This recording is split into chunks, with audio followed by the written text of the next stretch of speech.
I took my nephew to a dinosaur exhibit earlier today, and because they're extinct, all we could look at was at bones. We could only look at remains, maybe fake animated versions of dinosaurs. They're no longer there. They're no longer part of this world. The same, sadly, can't be said for Dragon Age the Veilguard fanboys, because we're 5-6 months on. I thought it was over. I thought the last hangers-on defending the game, pretending, no, it didn't fail because it was obvious propaganda that we were trying to get people to spend their own money on. That's not why it failed. No, other reasons. I thought those people no longer existed. I thought they just kind of creeped away and moved on. They realized they weren't fooling anyone anymore. But apparently not. There's still some stragglers out there. There's still Andrew King with this article. Why isn't Monster Hunter Wilds flopping like Dragon Age the Veilguard? Now, I'll be honest, I'm not really a Monster Hunter person. I've looked at World, never played World, thought about it, but never bothered to do it. Haven't played Wilds because the PC port sounds like a bit of an abomination, so I might wait. But from what I've gathered, Monster Hunter is a pretty gameplay-heavy series.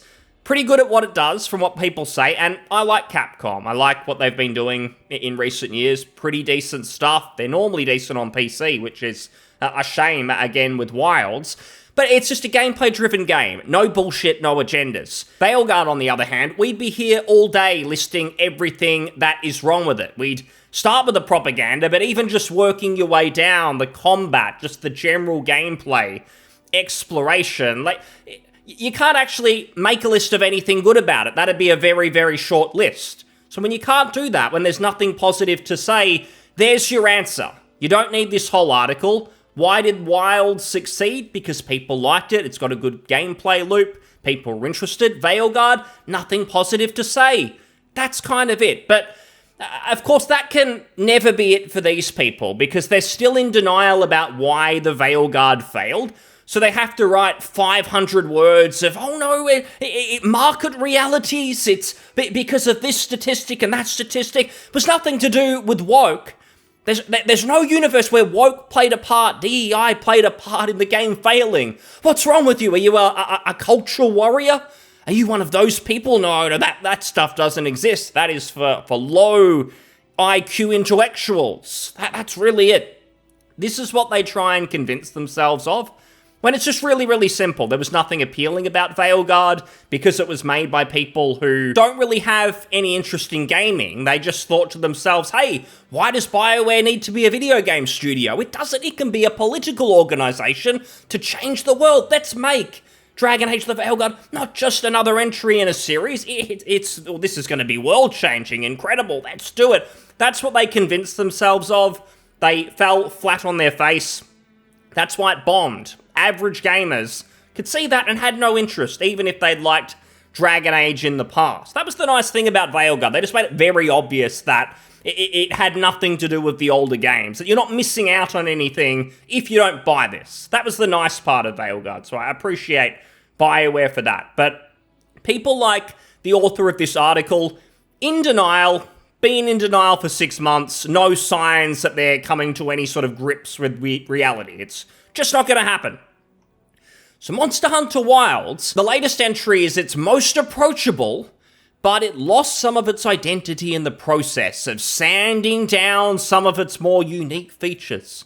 But the developers, they made that sacrifice in hopes of reaching a bigger audience. So Monster Hunter Wilds basically dumbed itself down, it sounds like. And I've heard people say that as well. It is easier and it probably is streamlined and so on. But they wanted to find an even bigger audience. And where have we heard this one before? Oh, right. We heard it with Dragon Age the Veilguard. Also, the latest entry in a long-running RPG series.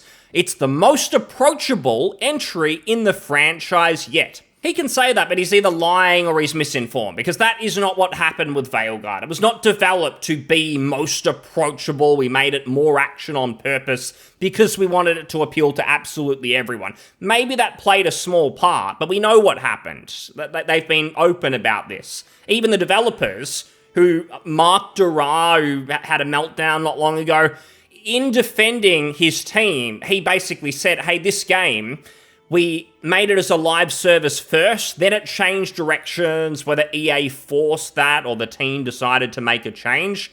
That's the real reason that the game is action combat focused. It was once a live service, and then they had to change it and mold it into a single-player game. That didn't work, even forgetting all the propaganda side of things. When you take a live service, try and turn it into a single-player game, it doesn't work. The DNA is still there. You just end up with something that's not fit for purpose. You're trying to put a square peg in a round hole, essentially, with your game. You need to build your game from the ground up with a pretty clear plan in mind. Is it going to be a CRPG, single player, or is it going to be live service, microtransaction infested slop? You can't sort of have both or turn one into the other halfway through development. That doesn't work, and that was proven here.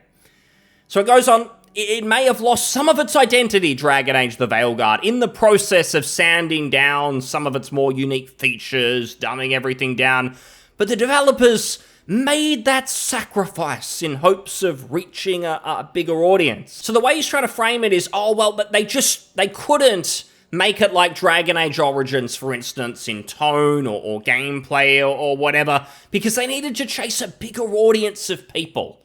What better way to open up the game to even more people, make it more accessible for absolutely everyone, a gigantic audience? What better way to do that than introducing the non-binary character companion storyline? I mean, what genius thinking that's clearly going on there?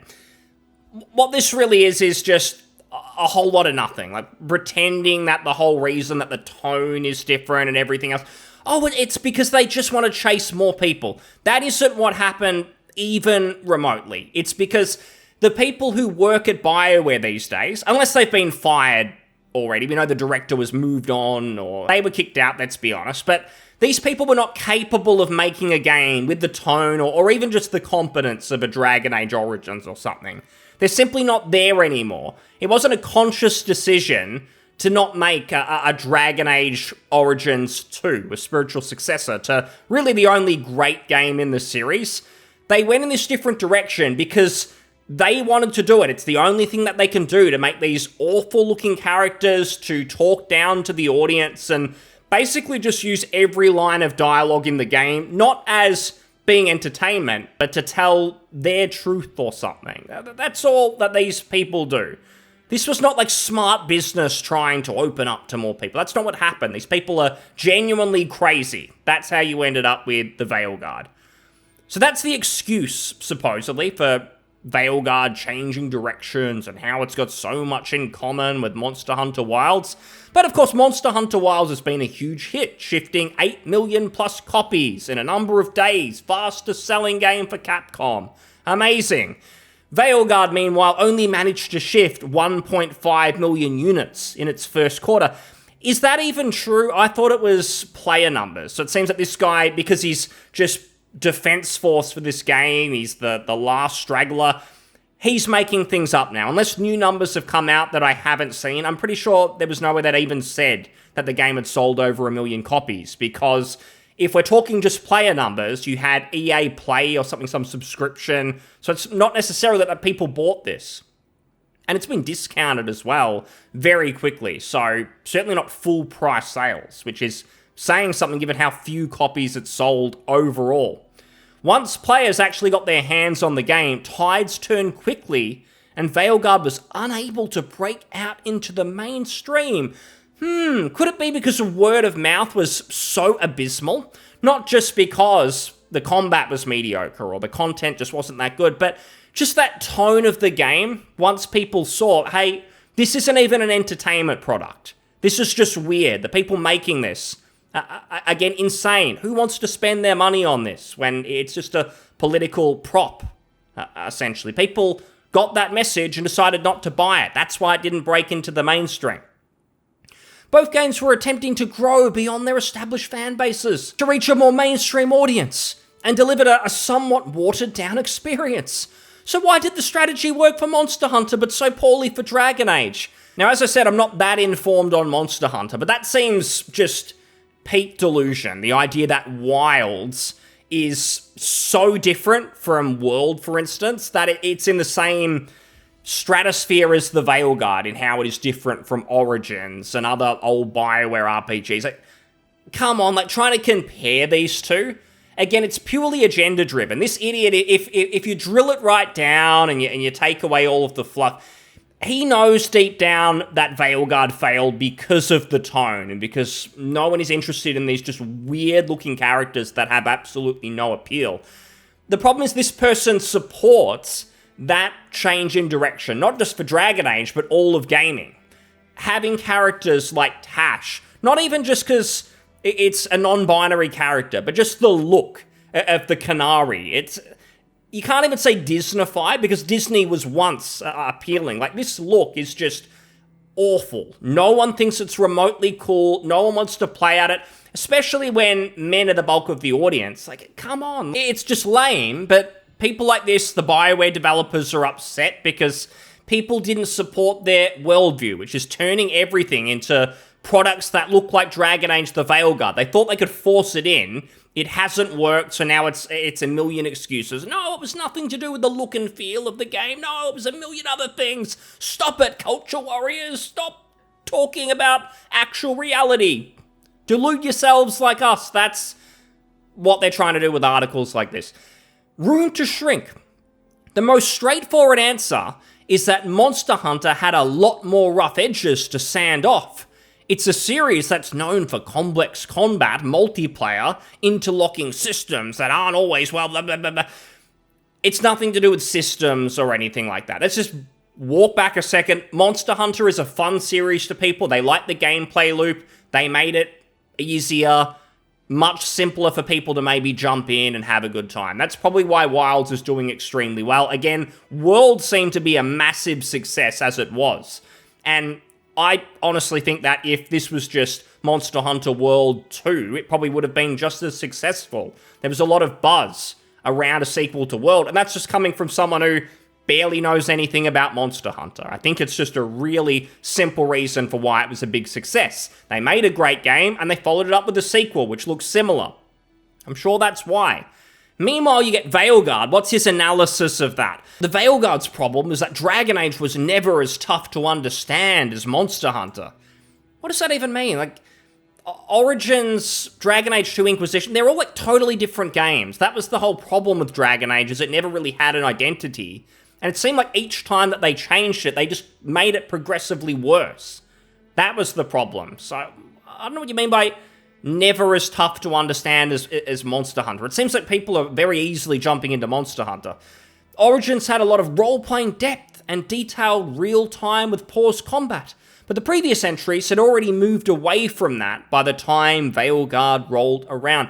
I don't think anyone necessarily liked that. It seemed like just back in 2010, 2012, and so on, when some of these games came out, there just weren't many CRPGs anymore. Real-time with paused combat, turn-based combat, or so on. So these developers, chasing more of a console audience, moved away from it. That was basically it. But now, with the release of Baldur's Gate 3 and many other games, CRPGs doing a bit better, people actually wanted something like that, and BioWare failed to deliver. Veilguard was streamlined in every way. It traded in Inquisition's open world for a level-based structure, and the levels were hyperlinear, leaving little room for exploration. The dialogue choices were superficial, allowing for little roleplay. The combat was fun but simple, an action RPG fare. The series lore was pared back or ignored, and the companions were largely uninteresting. How could you say that? Tash is the best companion in any BioWare game ever. I stand by that. How dare you say that? But even saying things like, oh, the levels were hyperlinear, that's why it failed. Mass Effect 2's missions were pretty much all linear. It was a very linear game at the end of the day. More linear than Mass Effect 1, and yet it was a huge success. So that isn't the reason. This is excuse-making.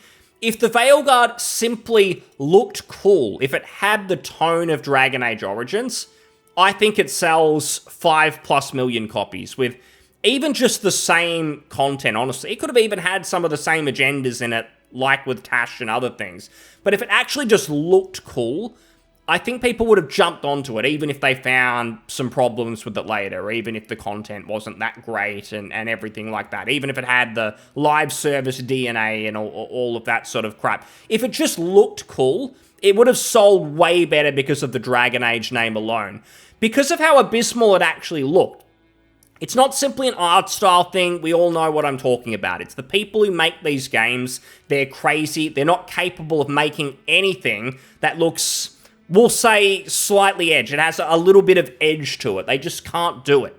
It's not in their DNA, it goes against their politics, so they can't. That's why the game had no chance. And this guy bangs on about all these million reasons why it failed. If they just didn't do this, or if they just did that, it might have been better. At the end of the day, this article is ridiculous. Trying to compare Monster Hunter Wilds with the Veilguard and it almost coming down to bad luck for why the Veilguard flopped in comparison. All Wilds is, it seems like, is just a continuation of the series. Maybe it is a little bit more dumbed down, but that wasn't the Veilguard's problem. You could have streamlined it any way you wanted, Veilguard. If it looked cool, people would have bought it. They would have been interested. They would have said, yep, I'm re-engaging with the franchise. Maybe next time they'll give me some more of what I want. Maybe they'll take influence from Baldur's Gate 3 next time, now that they can start development from scratch and use that influence. It would have been a great thing. If BioWare actually had competent people, I think there would have been some optimism for the future about, okay, so some CRPGs are starting to do well. Maybe BioWare can come back. They can build on the Dragon Age, maybe the Mass Effect franchise. BioWare simply showed that they're not capable of making a Dragon Age game anymore. This wasn't streamlined. It wasn't Dragon Age. Nothing about it suggested it had anything in common with Dragon Age except a few cameos and shared character names, because the characters themselves don't even resemble how they behaved in previous entries. People making this game, they're simply weirdos to the extent where they can't entertain outside of their little office, a little BioWare cult that they've made for themselves, where it's yes man culture. Yes man, you can't even say that with these people.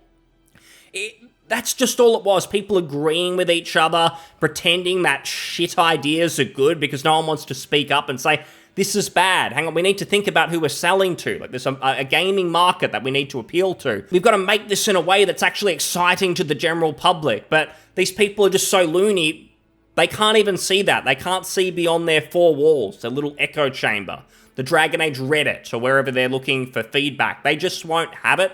Deluded themselves, made something that is not Dragon Age in the slightest. Again, thank you for at least making it so obvious. EA could have just hidden it from the public forever and maybe got their marketing people to dick around with the box art and trailers and things to trick everyone. But fortunately, the game's just so bad, you can't hide it, what it was. So the public weren't fooled, the game flopped, but you still have people like this, articles like this, a bit like with Concord, where they try and convince themselves, no, market realities were why this failed. It's like Monster Hunter Wilds. It just tried to streamline itself, and it didn't work for whatever reason. It can't be woke. It can't be DI. It's none of that. That doesn't exist. Stop talking about it. Please. My entire worldview is collapsing before my eyes. The last remains. There's not too many of these people left. You find a few on Gaming Circle Jerk and a few different places, but just kind of sad, really, because we all know why this game flopped. Thanks for listening. I'll see you on the next one. Cheers. Bye.